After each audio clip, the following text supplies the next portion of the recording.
या व्हायरसमुळे नागरिकांनी घाबरून जाण्याचं काही कारण नाही. देवेंद्र फडणवीस साहेब, सध्या नवीन व्हायरस आल्याचं योग्य त्या सूचना जारी केल्या. केंद्र सरकार सर्व राज्य आरोग्य विभागाची बैठक झाली. केंद्रीय विभागाची ऑनलाईन बैठक सुरू आहे. राज्य सरकारनं अत्यंत निर्धाराने कारवाई केली. आम्ही मागे हटणार नाही, कोणालाही सोडणार नाही.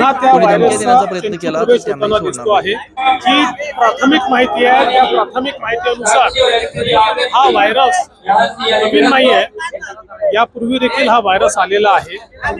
पुन्हा त्या व्हायरसचा चंचू प्रवेश होताना दिसतो आहे.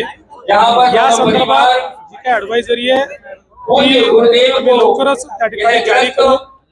आता 3 वाजता केंद्र सरकारचं जे आरोग्य मंत्रालय आहे ते देखील राज्यांसोबत त्या ठिकाणी कॉन्फरन्स करून या संदर्भातली सगळी माहिती उपलब्ध करून देणार आहे. आणि त्यानंतर काय काळजी घ्यायची ही काळजी आपण घेऊ. आता लगेच पूर्णपणे घाबरून जाण्याची आवश्यकता नाही.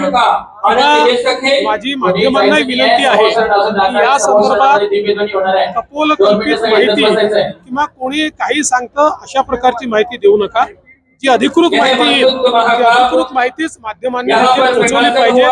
ती जास्तीत जास्त अधिकृत माहिती आपल्यापर्यंत लवकरात लवकर पोहोचेल अशा प्रकारचा आमचा प्रयत्न आहे. आज आरोग्य विभागाची बैठक झालेली आहे आणि आता केंद्रीय आरोग्य विभागासोबत बैठक ऑनलाईन चाललेली आहे.